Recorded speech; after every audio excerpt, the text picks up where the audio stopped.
Rumors circulated that locals ran stills out of their tool sheds and referred to their house cats as good eatin'. Our parents coached us to never use the titles ma'am or sir when speaking to a teacher or shopkeeper. Tobacco was acceptable in the form of a cigarette, but should any of us experiment with plug or snuff, we would be automatically disinherited. Mountain Dew was forbidden, and our speech was monitored for the slightest hint of a redneck accent. Use the word y'all, and before you knew it, you'd find yourself in a haystack French kissing an underage goat. Along with grits and hush puppies, the abbreviated form of you all was a dangerous step on an insidious path leading straight to the doors of the Baptist church. We might not have been the wealthiest people in town, but at least we weren't one of them. In 1968, my mother gave birth to my brother Paul, who has since become both my father's best ally and worst nightmare. Here was a child who, by the time he had reached the second grade, spoke much like the toothless fishermen casting their nets into Albemarle Sound. This is the 30-year-old son who now says things like, "Motherfucker, I ain't seen pussy in so long I throw stones at it." He had an abiding love of hardcore rap music. He talked so fast you'd find yourself concentrating on the gist of his message rather than trying to decipher the actual words. It's like speaking to a foreigner and understanding only the terms motherfucker, bitch, and hoss, and the phrase, "you can't kill a rooster."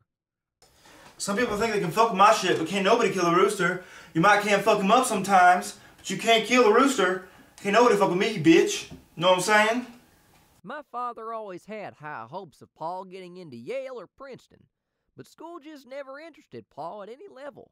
He considered it an accomplishment to receive an occasional D-.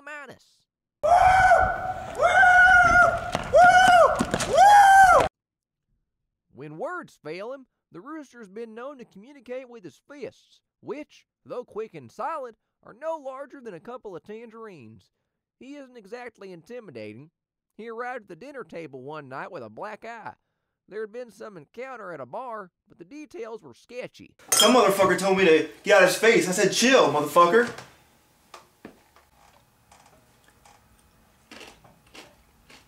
Then what happened?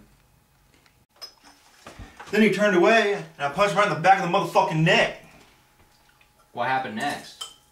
Fuck you think happened? I ran like hell. The motherfucker caught up with me in the parking lot and beat my ass. Motherfucker had to taste for blood. He's all big and beefy and shit. When did he stop? I'm guessing when the motherfucker was finished. It bothered Paul that his face was all lopsided and shit. That said, he retreated to the bathroom. He took my sister's makeup kit and drew on a second black eye to match. You know, you ought to do makeup for the movies. You're a real artist. Unlike the rest of us, the rooster has always enjoyed my father's support and encouragement.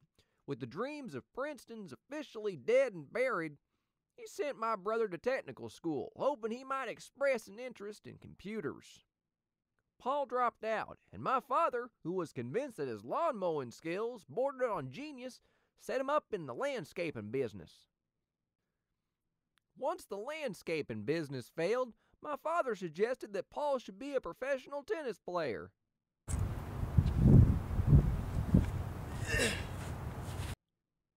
He taped a Wimbledon match and thought that once you put a racket in Paul's hands, that he would go absolutely bananas.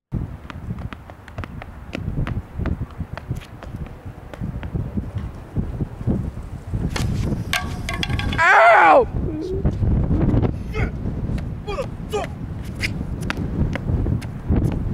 He just needed a couple of lessons. Eventually, my brother fell into the floor sanding business. It's hard work, but he enjoys the gratification that comes with a well-finished rec room.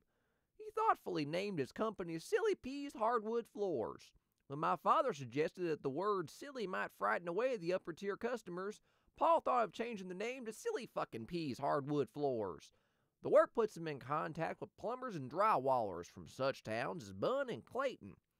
Men who offer dating advice such as, if she's old enough to bleed, she's old enough to breed, and if there's grass on the field, I'd say it's time to play ball.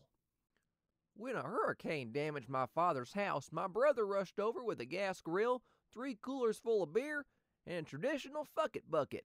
a plastic pail filled with jawbreakers and bite-sized candy bars. Life brings you down. Just say fuck it. Grab yourself a beer. When I called to find out how repairs were coming, Paul answered with, Shitting in the woods gets old pretty fucking fast. They look like fucking pioneers, all crusty and shit.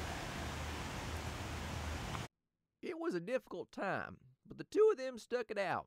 My brother placing his small, scarred hand on my father's shoulder to say, Bitch, I'm here to tell you, everything's gonna be alright. We're gonna get through this shit. You just motherfucking wait.